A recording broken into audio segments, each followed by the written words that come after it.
What is up, everyone, and welcome back to another episode of Beers and. Today, we're going to be talking about beers and bathrooms. One of the most important rooms in your home. I couldn't think of one any more important other than the kitchen. Probably not.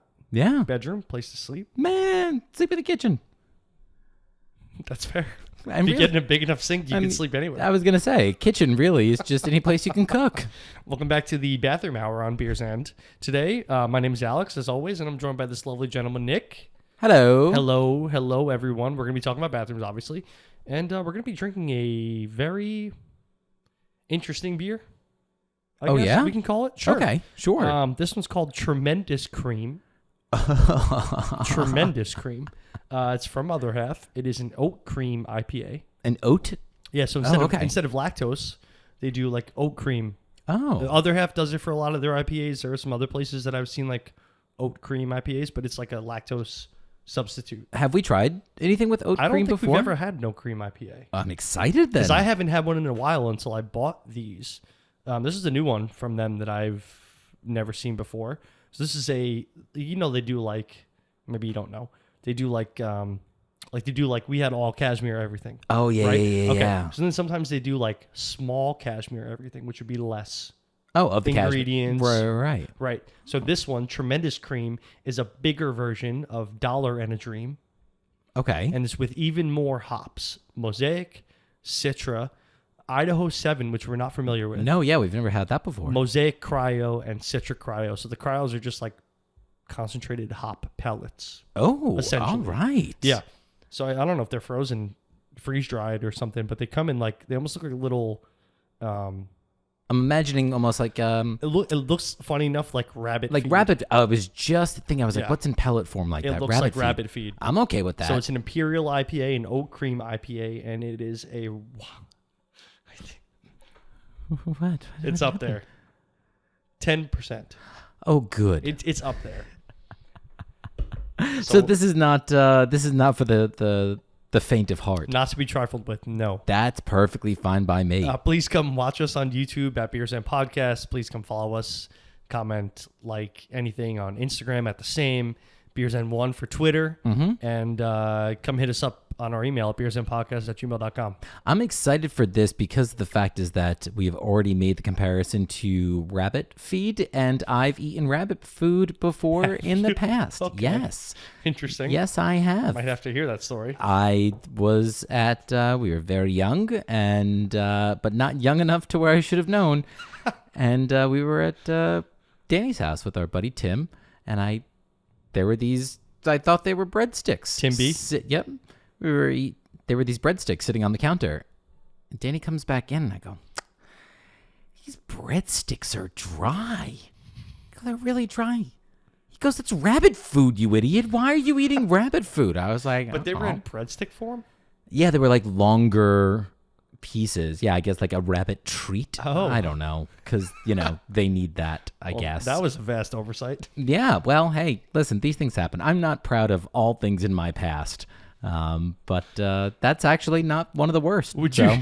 Definitely not. No. Would you care to tell everyone how this topic came about? Sure. You don't have to go into the whole story. I won't go into the whole story, but Alex had texted me earlier this week. What do you think our topics? Like, we need topics. We need another topic, for this week. And I was in the process of snaking my bathtub's drain. And I was in such a state that I go, bathrooms. I am having a hell of a time. I was in the middle of taking a soak one night, and I went to go and because it's good for your skin, my Epsom salt.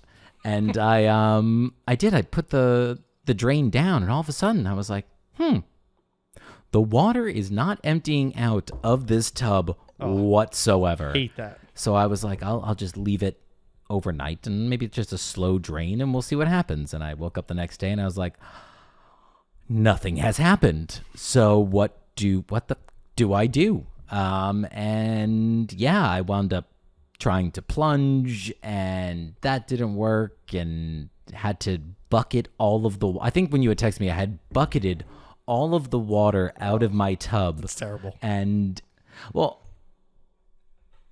Alex at least knows this, but again, I live in a much, older apartment. It's, again, just creeping up on about 100 years old.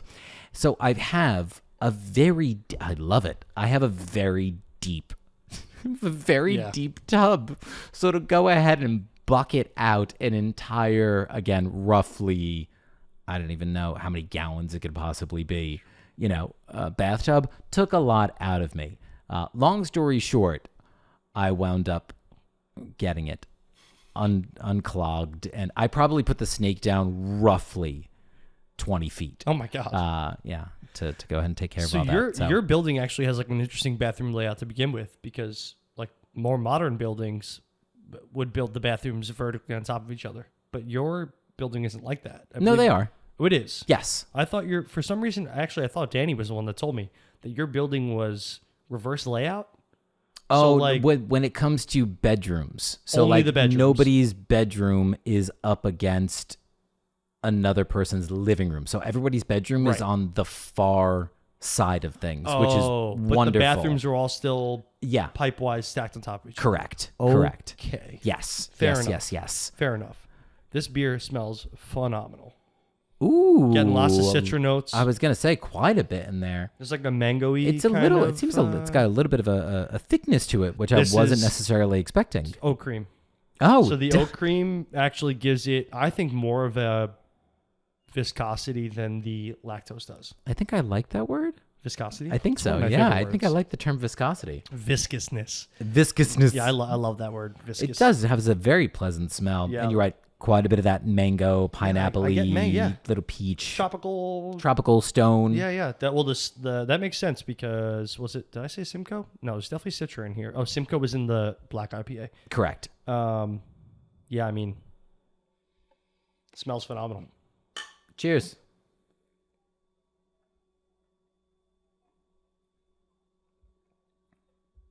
Ooh.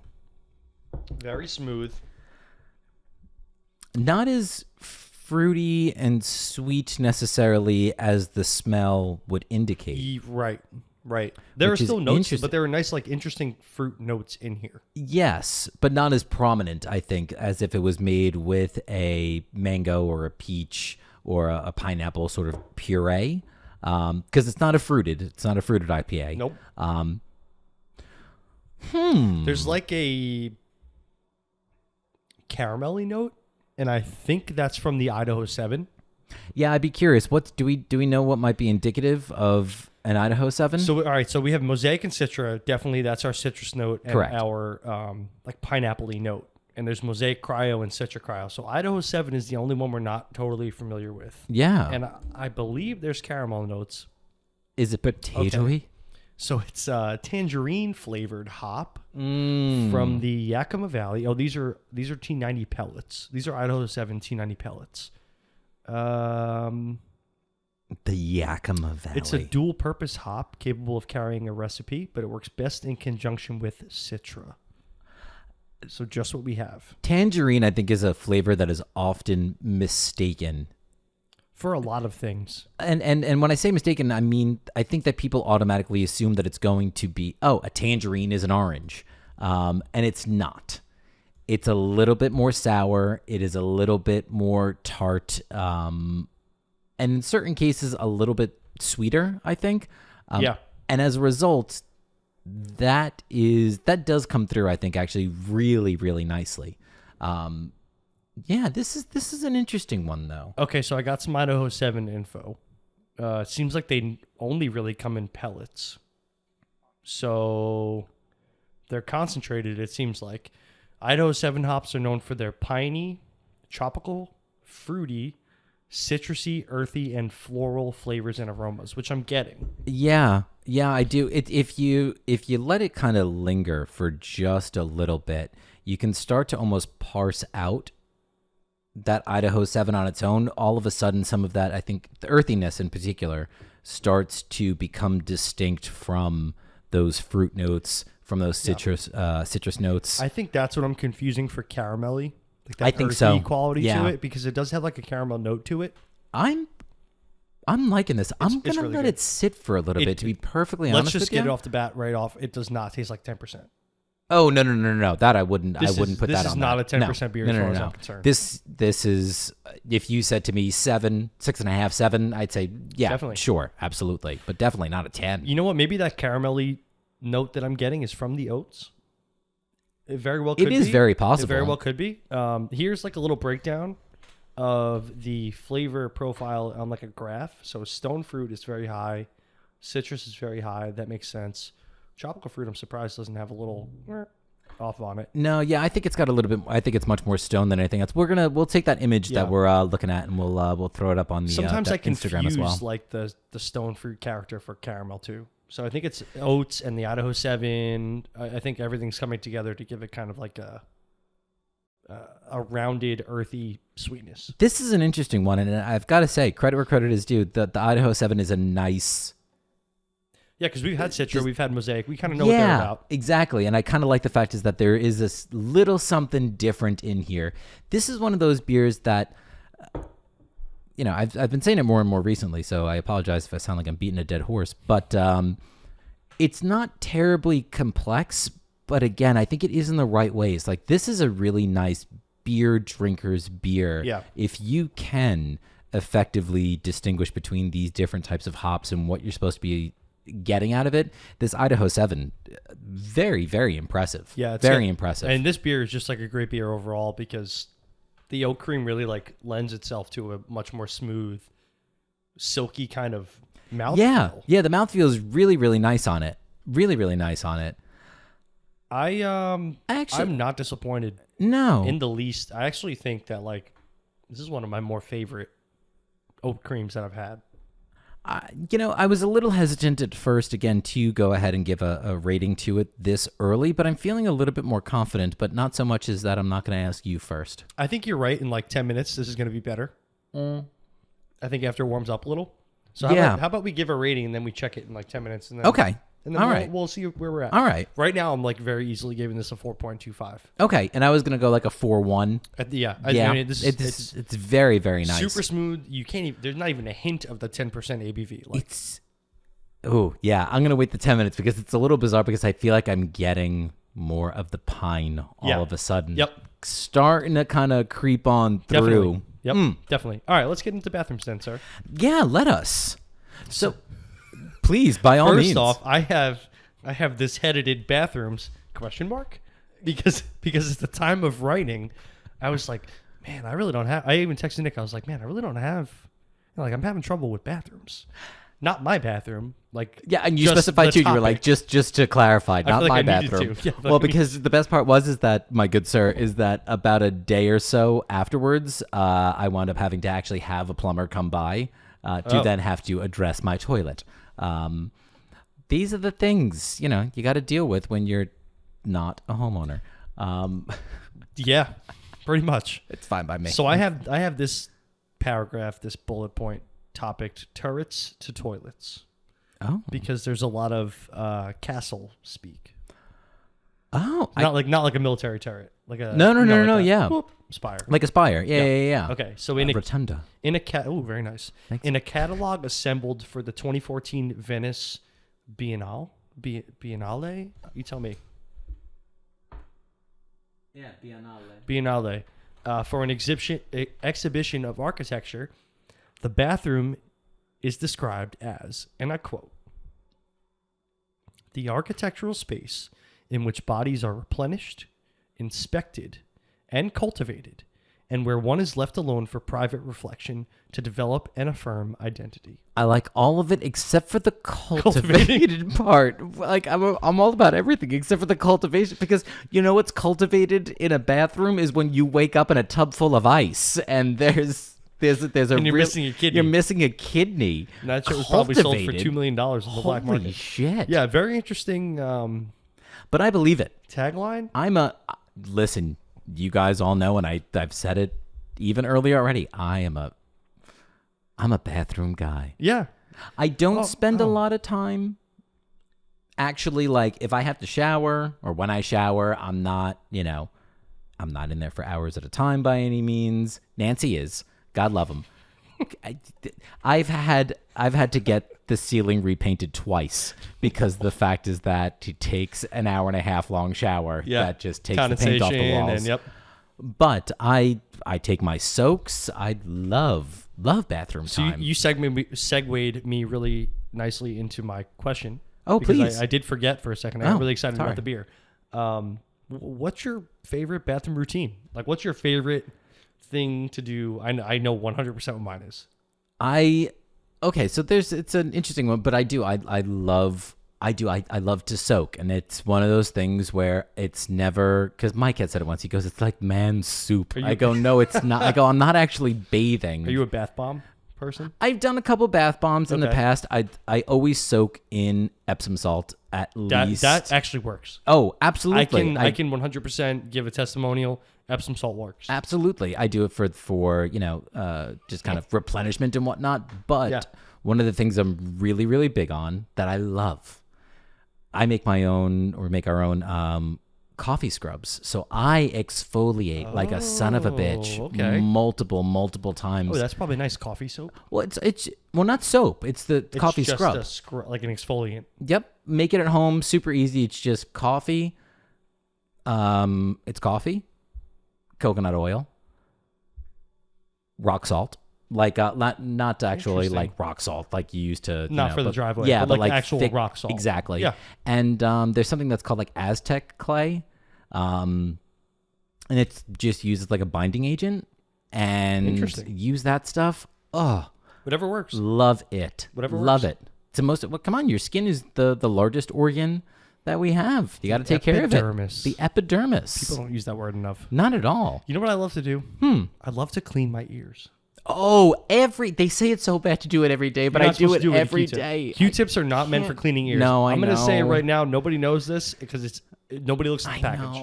I know. So like in that. How do you clean your ears? In that realm. So yeah, okay, so this is funny. So I use Q-tips. Yeah. Like almost every day I use one.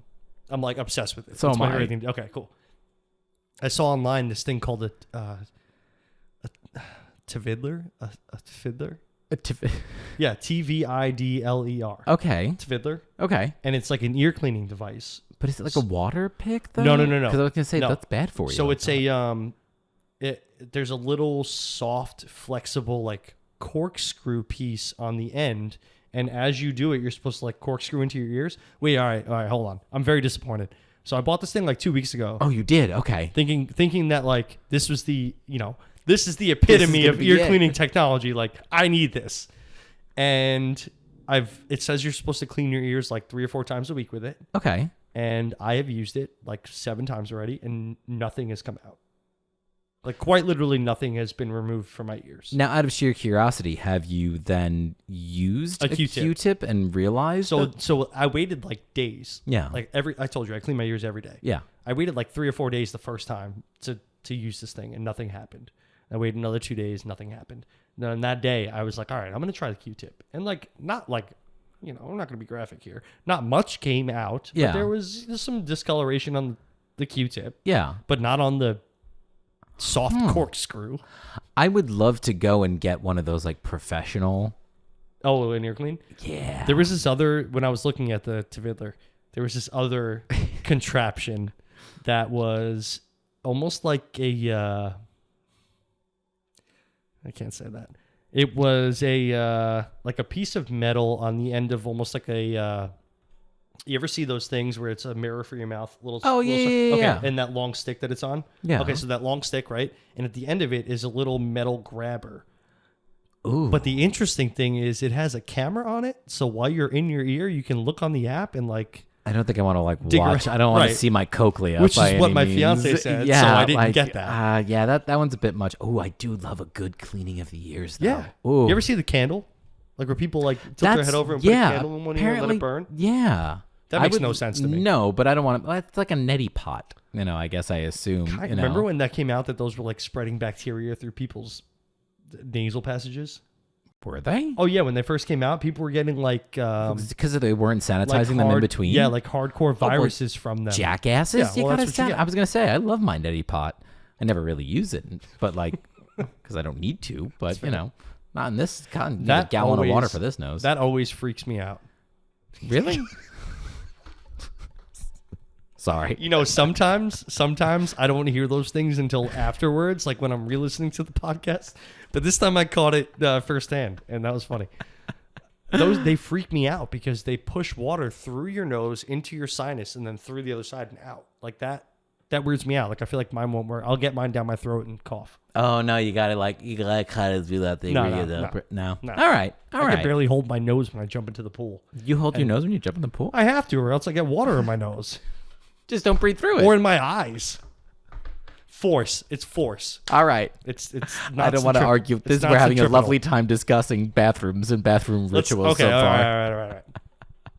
So I talked to you about the very profound and astute bathroom tagline, let's call it.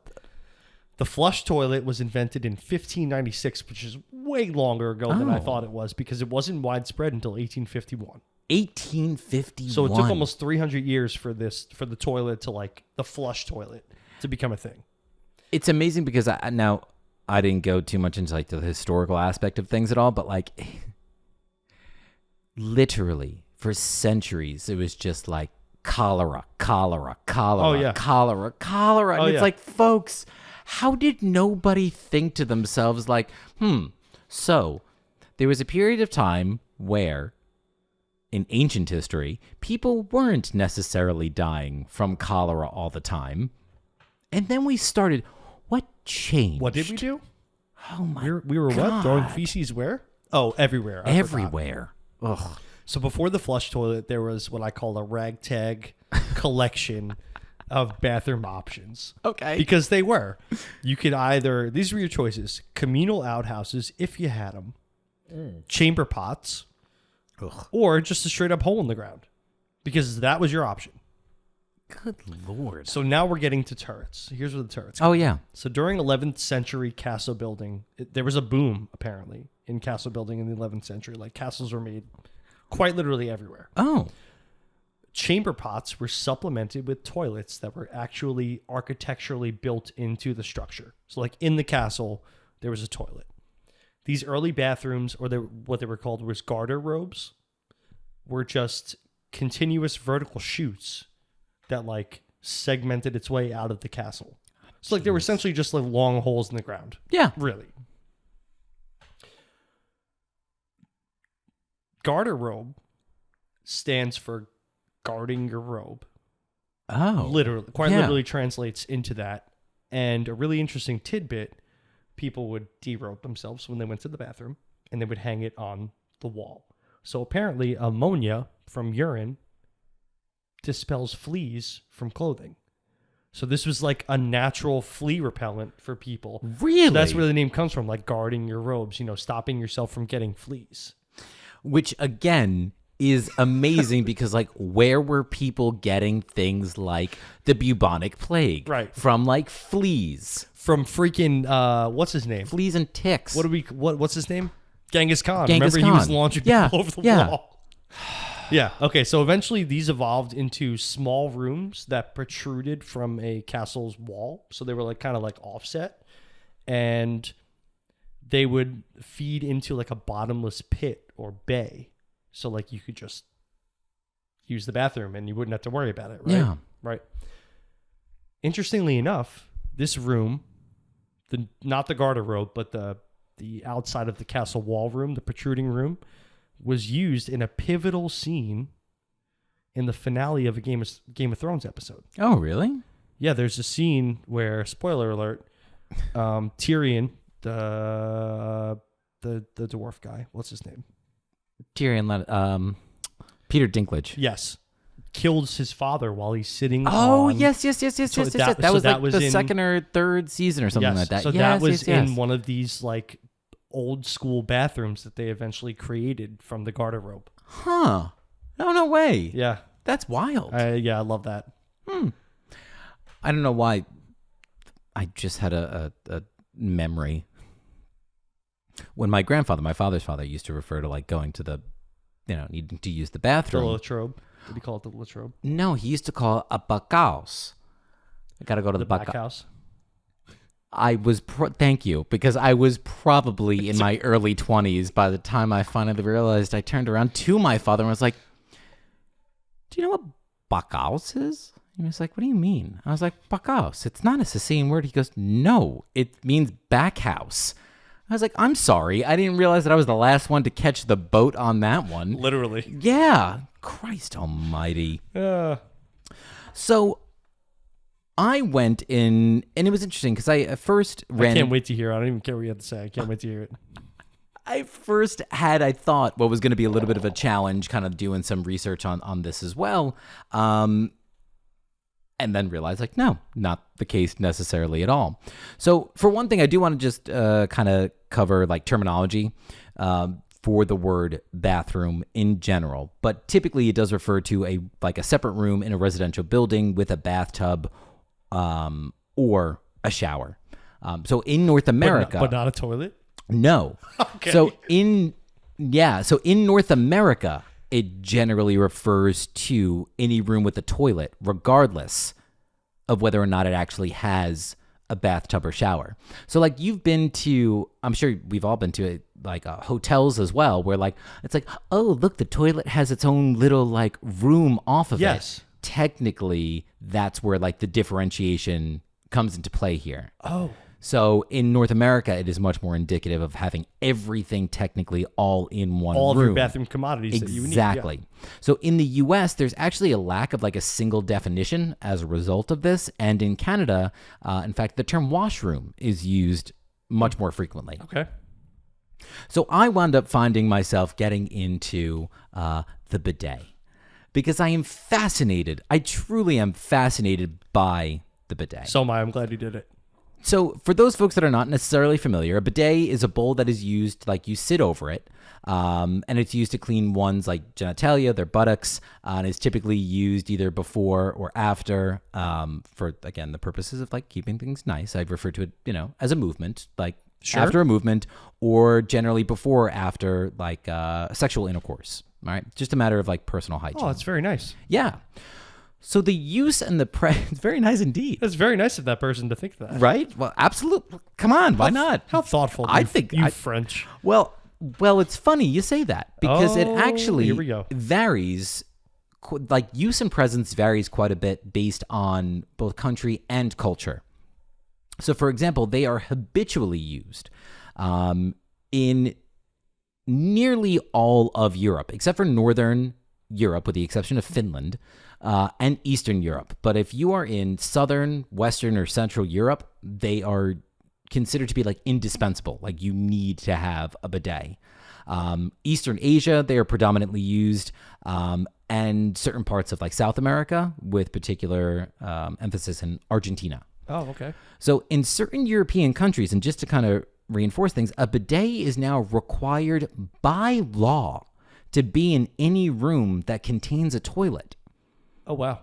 In fact, it's mandatory in both Italy and in Portugal since 1975 that this law has been on the books. Meanwhile, they are rarely used in North America and in sub-Saharan Africa. Those are really like the two places that were highlighted as not, having them particularly used. Okay. So they're used mainly in Christian countries, and it comes as a result of something that's referred to as like biblical toilet etiquette, which encourages like the use of water to clean after having a movement, and in Islamic countries as well, because they have like strict rules about how to clean oneself, and it is mandatory that they use water after using the bathroom, after relieving themselves. So there are a couple different variations as well. There's what's known as a bidet shower, which is almost like a handheld like nozzle, if you will. Oh, okay. So something that's kind of like affixed to the wall, and you take it. Like a sink faucet that you can pull off. 100%. There's the conventional or the standalone, which is, again, like we probably see most frequently. Looks like a toilet. Exactly. Much. And then there are some add-ons, and these are the ones that you attach to. Almost bought one. We have one. You do. We do. Oh, yeah, you definitely do. Absolutely. You do. Well, the best part is so those are in many cases like electric bidets then. So they have like electric dials rather than like taps. And they may have a heating element in them. Love that. Love it. So there are some that like will blow things like dry afterwards. It'll have like a heated seats. There are some, and this is interesting, that are like wirelessly remote controlled. They've got built-in night lights and deodorizers. And in fact, at this point in Japan, so in Japan in 1980, they had launched what's known as like the first paperless toilet, which is kind of like a bidet toilet combination, if you will. Okay.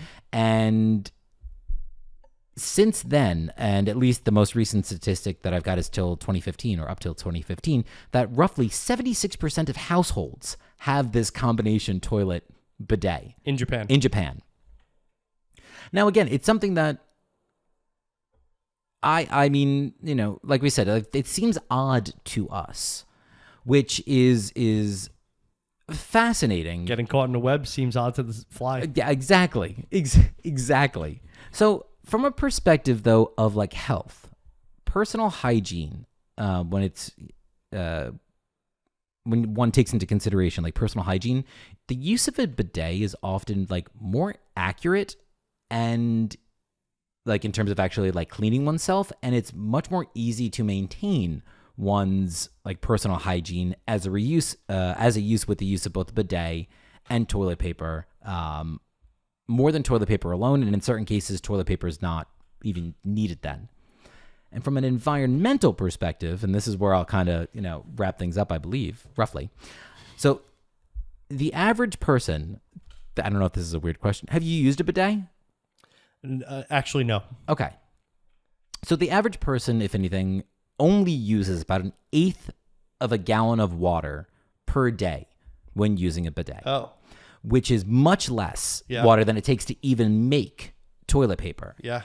And a 2016 finding from Scientific American article had concluded that the use of a bidet is much, again, less stressful on the environment, and that if the U.S. were to switch to using bidets, you know, more frequently or as frequently as in Europe, roughly 15 million trees could be saved each year. Wow. Yeah. So it's a spend the $200. Listen, Get a little attach on. I'll put it to you this way. It's not even to be cheeky, but like, Heyo. I was just gonna say, I realized what I did just in there. Not even to be cheeky, but it is one of those things where, you know, as a matter of like saving water and whatnot, like we've chatted in the past, like you don't and you shouldn't realistically like shower every day. But like if you wash your face and even were to like wash your hair and then quite literally then just cleaned yourself. Just bidet. You're super fresh. We're gonna make it a verb. Like, ready to go. Yeah. Let me tell you, folks. Listen. So we wouldn't have to go ahead then and put up with this bullshit then about there's a run on toilet paper. Fuck you. Are you kidding me now? I worked at Costco during that time. I forgot you did. Yeah. Wow, so much time has passed, and right? yet not a lot off the same time. 2 years. That's Over it. 2 years. That's really it. Wow. 2 years ago, the country Almost shut exactly. down. Yeah. Almost exactly. 2 years and like 6 days ago, the country shut down. Wow. Yeah. I'll Only 2 drink years. to that. But yeah, I spent a large majority of my day, every day, stocking toilet paper and explaining to people why I can't sell it to them. That is the reason why we bought our bidet or our like add-on, because we were like, Genius. this is ridiculous. Like, well, you know, and we were, not to say that like there's, you know, men and women like use, you know, toilet paper differently, but like we were like, we're two guys. Like I can usually buy like a 6-pack and that lasts like a month. Like there's no reason why I shouldn't be able to go out and buy toilet paper just because of the fact that Agree. there's not enough left. Okay, before I get into my next very interesting topic, by the way. Please. I feel like after I let this warm up, Yes. the caramel note kind of subsided and freed up space for this very intense stone fruit flavor. Intense. I would have, and I almost thought a little bit of the opposite. I almost felt like everything kind of mellowed out significantly more because I felt like there was more of like an increase in this like smoother, kind of more caramelly, velvety type mouthfeel and flavor that went through. I don't know. I definitely noticed more stone fruit. Okay. I still get the caramel, but I'm noticing more like of that nectarine-y peach kind of vibe to this. Oh, okay. I don't think it changes my grade on it. I think I went 4.25. I think I'm gonna stick with that. Yeah, I'm going to stick with a 4.1. Yeah. This is very, very nice. Although, again, let me tell you, just based on the way that you and I are going in so far in this episode, Cocktail episode days are always interesting. That cocktail episode, every 10 episodes is always going to be very interesting.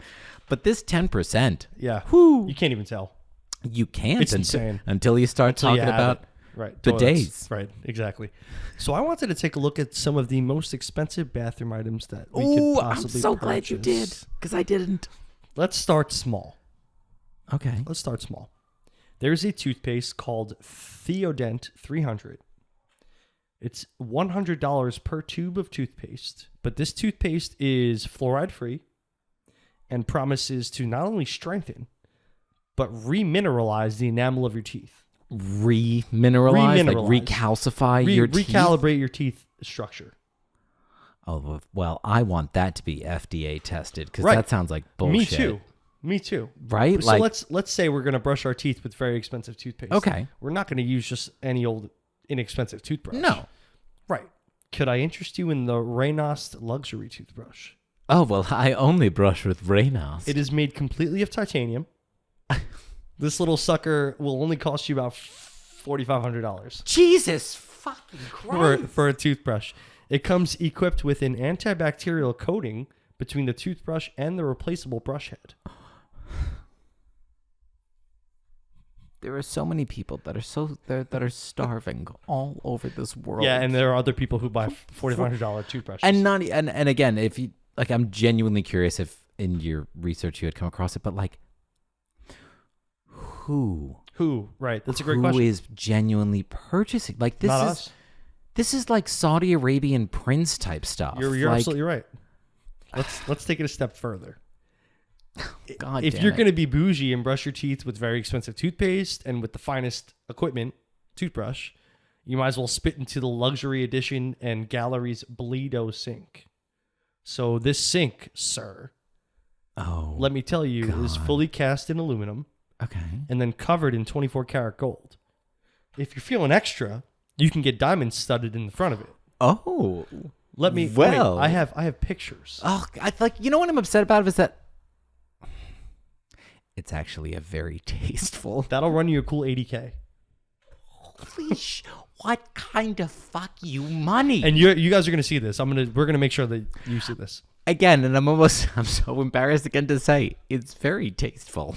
Like it's is. not. I was expecting it to be this disgusting, No, you're right. gaudy piece. I don't know how I feel about spitting into something that's worth $80,000 though. We dunk baby. Go to any church. You dunk babies an entire vat of like oil and water. That's the exact same thing. Simba. Okay. Let's reel it in a little bit. Okay. How about when it comes to cleanliness? You know that if you need soap, there's only one option if you want to choose opulence. I give you Qatar Royal Soap. Oh, I see. I did when I said Saudi Prince, I was like, this is the kind of shit that Middle Eastern, like oil-rich kingdoms are buying. The world's priciest soap clocks in at just under $4,000 for one bar. It is created from precious ingredients such as gold dust, olive oil, and virgin honey. Oh.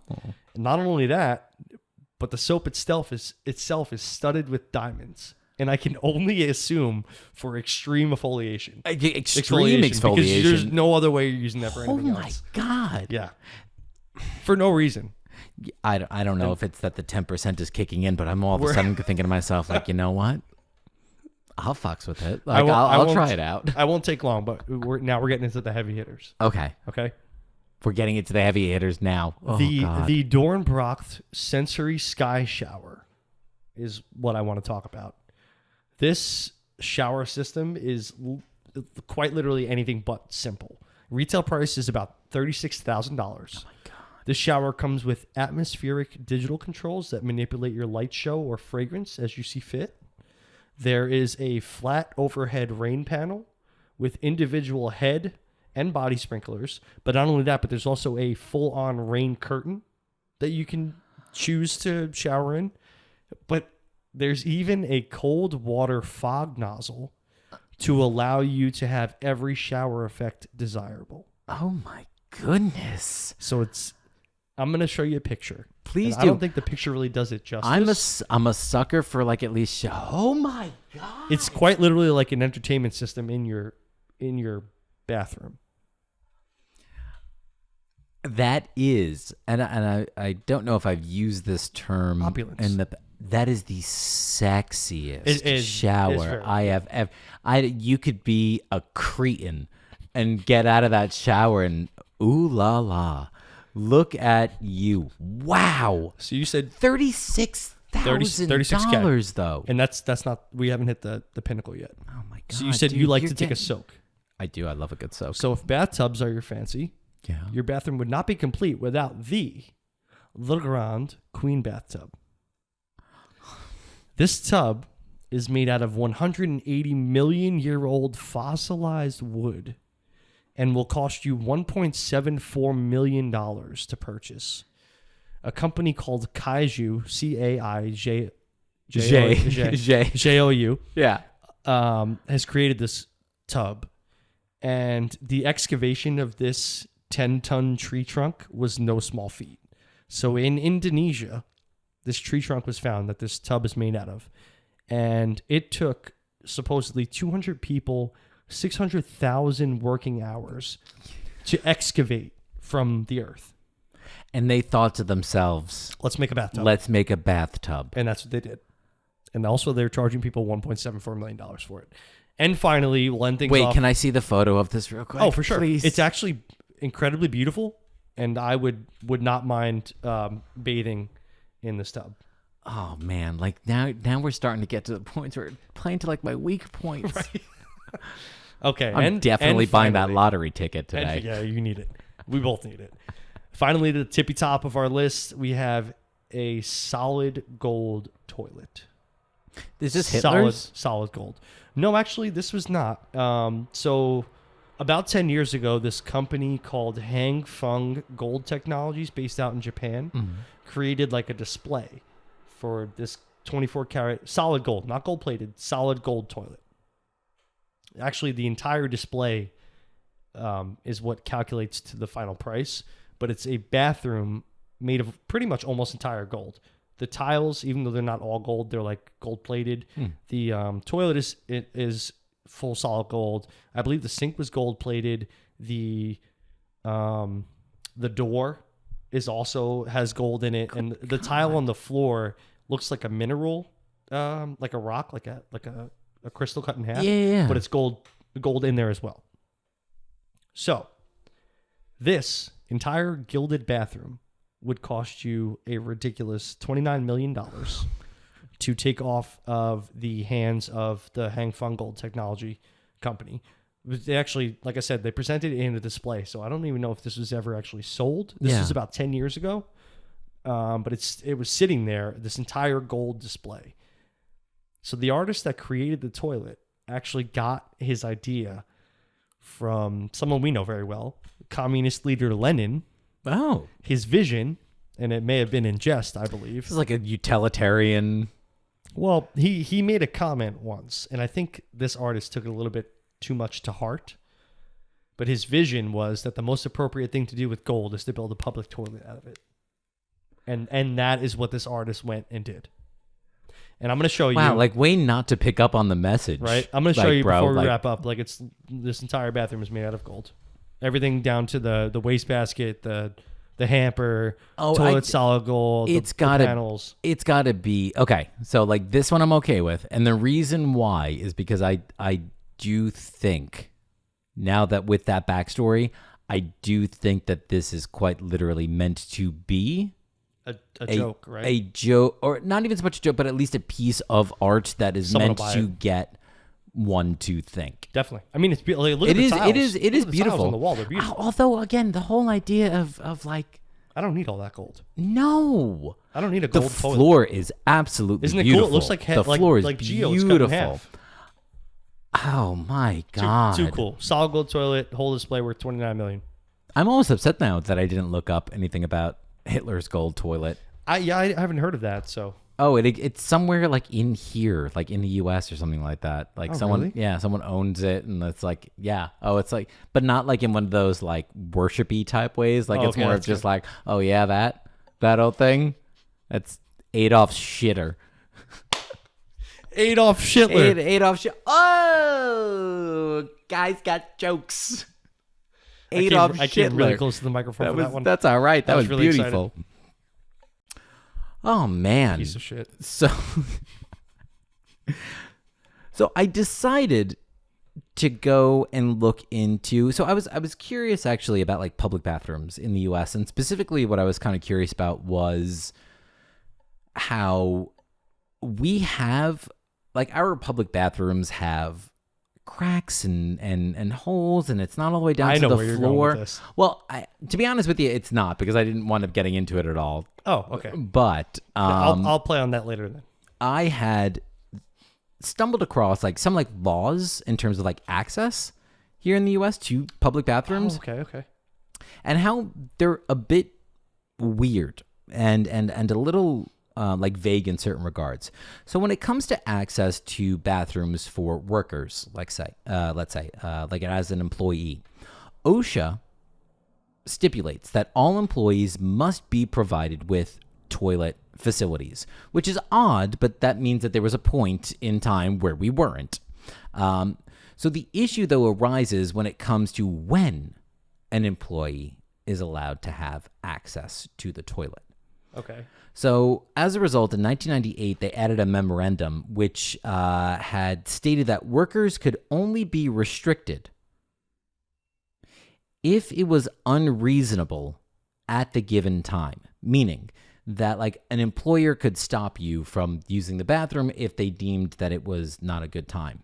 However, the issue was, again, the fact is that unreasonable, quote unquote, is still not like clear. Like there's no determination saying very objective. That. Very, very much so. And there's been a couple like pieces of like litigation and like, there've been a couple different trials where like people have sued their employers saying like, I was unjustly like docked pay or I was to go to the bathroom. Exactly. So that one's a little kind of crazy. But this one I had stumbled across then really kind of fascinated me is has to do with like access for customers, let's say. So technically there's nothing stipulating, at least at a federal level, that retailers need to have accommodations for customers. However, in certain states, there's something that's known as the Restroom Access Act, and it's also referred to as like Alley's Law. And it's a law which stipulates that a retailer must allow a customer access to facilities if they suffer from something like IBS or Crohn's or something along those lines. Which again, if I must be so honest, sounds like fucking crazy that they even needed to make it a law. But naturally, here we are. And the reason is because of a 14-year-old. Her name was, or is, we'll go with is, I don't know. Allie Bain.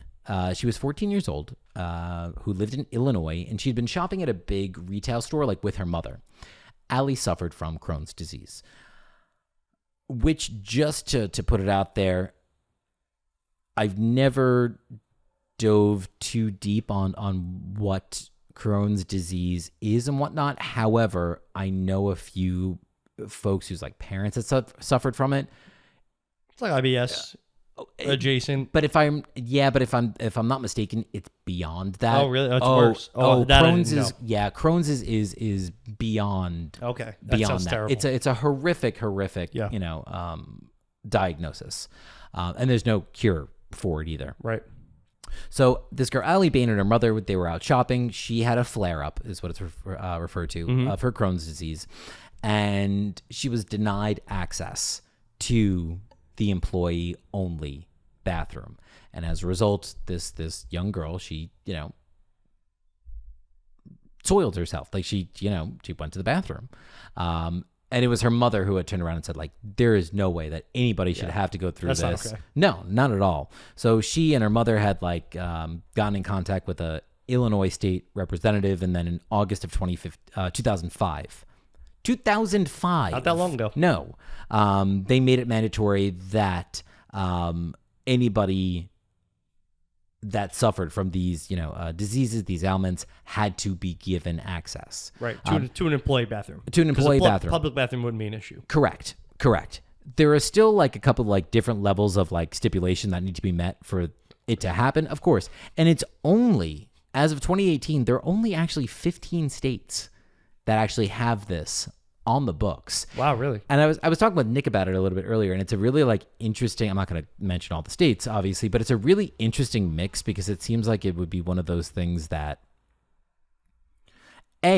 just due to human fucking decency, right, again, shouldn't have to be a thing, but we're talking about like it's not an ideological like debate in that you've got super like, blue and liberal sort of areas, states that have it on the books, and then at the same time you've got these super kind of like conservative right, and red states that have it as well. So it's a real kind of like mix, but yeah, means that unfortunately in the, where we live, if you suffer from either one of those, you realistically could be denied access. I feel like it took way too long to do. 2005. Yeah, like that to me is what, and like a 14-year-old. Right. Like, I'm sorry. This is something that should have been taken care of many, many years ago, because like it is a human right in my eyes to be able to go to the bathroom privately. It's funny you say that because there's some laws and like legislations that are either now on the books in the UK or they're like trying to get them on the books that do frame it as access to facilities is a fundamental human right. It's a human right. Absolutely. But I just can't imagine like what demonic individual could look at a 14-year-old girl with her mother in tow and say no. Like, I don't know. That absolutely blows my mind. I don't know. Absolutely blows my mind. I don't want to get too much into it, but sometimes it becomes like a person following directive kind of thing. Like, nobody can use the employee bathroom except for employees. Okay, boss. Like, oh yeah, we won't let them. You're 100%. Yeah, you're 100%. Yeah. While you're at it, don't make sure that you lick up every last spot off those boots. Sounds phenomenal. Sounds like dinner. All right, how about let's do some weird bathroom things that I found. You want to? Let's do some weird bathroom things. That's what this is called. Weird bathroom things. All right. That's what the heading of my list is. So, like the joke. Is it a joke? Not really. This is like bear shit. I don't want to find an alligator in my toilet, or like oh no, God forbid if a snake comes out of the toilet when I'm on the toilet. Right? Yeah. So in Australia, that's a realistic fear that you should have, because during the dry season, snakes seek water, and they often find themselves into toilets. When you say often, more often than not. They may not be venomous, but still not okay. I'm still not okay with this. And I love snakes. Like, hello, my darling. I love snakes, but I don't want one biting my ass. No, not at all. In France, there are open air urinals. Oh, yes, I've seen these. You know this? Yeah. Okay, this was something I'm not familiar with. Actually, more specifically, they line the Seine River. Yeah. Okay. Yeah. So right next to the Notre Dame Cathedral, if you walk up to the Seine River, you'll notice red mailbox-looking things. And these are open-air urinals. They're lined with straw and sawdust to keep odors away. Mm-hmm. And then you can use them for compost. It's genius. I think that's really, really cool. They look kind of awkward. I don't know about peeing in public, but, whatever. No, because none of us have. It's true. Not us. How about this? All public bathrooms in Sweden require a charge before you can use them. Oh, yeah. I like that. No such thing as a public bathroom in Sweden. Yeah. You like that? Yes, I do. Because it tends to... I started to dive a little bit in on this, but then kind of pulled back. It tends to result in cleaner public facilities. Okay, I see that. And it's a way to make revenue, like for the That's true. Because when we say that there's a charge, it's not like, exuberant by any means. Like quite literally, in some cases, you're talking like 15 cents, 25 cents. You know what's funny? We were talking about Roller Coaster Tycoon a couple episodes ago. Oh, and I used to put a charge on the bathroom. Absolutely. Like 10 cents. And it's a very real thing. 10 cents is nothing. Not to cut you off on that, but if I'm not mistaken, and again, I did like a glimpse, so I don't have anything written down.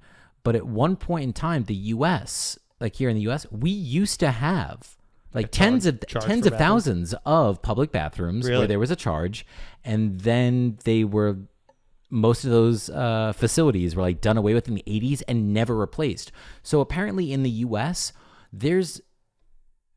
it is a staggering statistic in terms of how many public bathrooms, like public bathrooms, are actually accessible to, like, think about walking around Manhattan. Yeah. Realistically, there's no public bathroom. Not at all. You got to be around Central Park, Bryant Park. That might be a good way to like reclaim all of the shit we've lost for funding wars and stuff over the last 40 years. Maybe we should. We're gonna save that. We got to save that for another episode. Maybe we should start charging people to go to the public bathroom. Yeah, a whole bunch of other money was spent on shit that I never asked for. Anyway, playing on this, toilet paper in Egypt is not free for use. Really? You must pay for toilet paper use in Egypt. Oh, really? Actually, I found a number of countries. Not that you have to pay for it, but that it said you should specifically bring your own toilet paper. Cuba being one of them because of like a toilet paper shortage. Oh yeah. And in other countries that like people just steal it. It's like if you don't go to a bathroom with toilet paper, there's like a solid chance you're not going to be able to wipe your butt. I believe that. Yeah, that's just sad. But it makes sense. You've been to bathrooms where like the toilet paper has been like locked by like chain. 100%. So yeah. Sad day. God. With the lock up toilet paper. Brazil is known to have public toilets that take a few flushes before things like actually go down. And oddly enough, their public toilets have leather seats, which I found very uncomfortable. Well, I don't know. Think? Well, you ever get a good pair of like broken in leather shoes? I mean, very soft. Let's be real. There's nothing more awkward than a warm public toilet. So leather toilet seat. I don't know. I sweat my butt off in leather cars quite literally all the time. I don't know. I'm on the fence on this one. This is a weird one. Have fun with it. Thank you. You're welcome. I'll let you know. I'll send you a postcard from Copacabana. Thank you. This is my last little tidbit because I thought this was kind of funny because I thought about it and I was like, oh yeah, I guess they can't. So Antarctica opts to straight up just dump their dump in the ocean. Well, it's very difficult to build plumbing in places where everything's ice. Oh, damn it. Yep. Wow. I was like, oh, yeah, that kind of makes sense. I like how there was a legitimate concern at first. I was like, wait a second. What do you mean? That shouldn't be a thing. Like, you can't do that at all. Well, that makes sense then. It's ice. Okay. I'll let it go. Yep. I'll let it go. Because you know what? Of all the things that humans are actively doing around the world, not my biggest concern. You're right. Not my biggest concern. I like that. Good mix of stuff, dude. Thank you. Good mix of stuff. Had to get creative. No, I appreciate it. That's all I got, too, if anything. I was going to say, I'm glad that we feel like we ended on a high note. Hey. A little anger in there, but that's all right because, we spend a lot of money on wars and not a lot on education. And we're disgruntled, yeah. Yeah, and we're disgruntled because of it. That's fine. That's what we should have done. We should have joined the military. I crave structure, so I probably would have a fantastic time. You see, and I crave power. So if I was in charge, perhaps. But otherwise, no, thank you. No, thank you at all. Do you think really quick before we get going, do you think you would realistically buy, if you had the money, any of these really expensive bathroom items? Let me tell you that Indonesian bathtub. The bathtub? The bathtub. Yeah, the bathtub made out of wood. Like, it just looks cool. It does look cool. It just looks cool. Because everything else just seems because to me, that is also one of those things where I'm like, what was the price on it again? The bathtub? Yeah. $1.74 million. Okay. It is still ungodly expensive. But to me, that is something I would almost imagine like, you can take a bathtub, and it's a freestanding bathtub, from what I saw. Yeah. I can take that with me, if anything, from home to home. You could take Let's say that I move. boat ride in this thing. Oh, yeah. But I could take it with me as things go along. Yeah. That expensive shower, that shit's built in. See? I'm not taking that with me. That's the one thing that I want. The shower? That's the one thing The that shower I would would be number 2. I'll give you that That's much. the one thing. But like the whole idea of like, I'm going to spend, again, what was it? Like $4,500 for a toothbrush? Oh, for the toothbrush, yeah. Get the out of here right now. That's insane. Like I'll brush my teeth with my fingers before I do that. Yeah, come on. But the shower though, like the shower seems nice. I truly believe that. I mean, I go to a shower for solace sometimes. Oh, Like, absolutely. I like to be alone, listen to music. Absolutely. If I can get some sense in there and a rain curtain fall on me while I'm doing it, I'm all about it. I'm not going to hate on you for that. One thing actually I didn't mention about this is it's not available in the U.S. Oh, because we can't because we're too busy bombing. Well, apparently, according to this little snippet over here in the article, you can only reserve it for your home across the pond. Where at that point you could buy it for 24,000 pounds. I just want nice things. That's really it. All I want is a nice shower and universal health care. Am I asking too much? No, I think those are totally feasible. Don't even get me started. Oh, this has been a roller coaster of an episode. That's what happens when we have cocktails. I know. And if you're listening just to this one and thinking, but they didn't have a cocktail, go back to 40. Go and listen to our episode on gin, and then this will all make sense just a little bit more. That's probably the closest you'll get to actually going back in the past. Exactly. Yeah. But you can also, always look forward to the future for our next episode. So make sure that if you haven't already, obliterate that like button. That like button. On YouTube. On YouTube. Brother. I'm Terry Hogan. Oh, girl. Wait, was that Macho Man? I have no idea. Woo! Anyway, goodbye. Goodbye.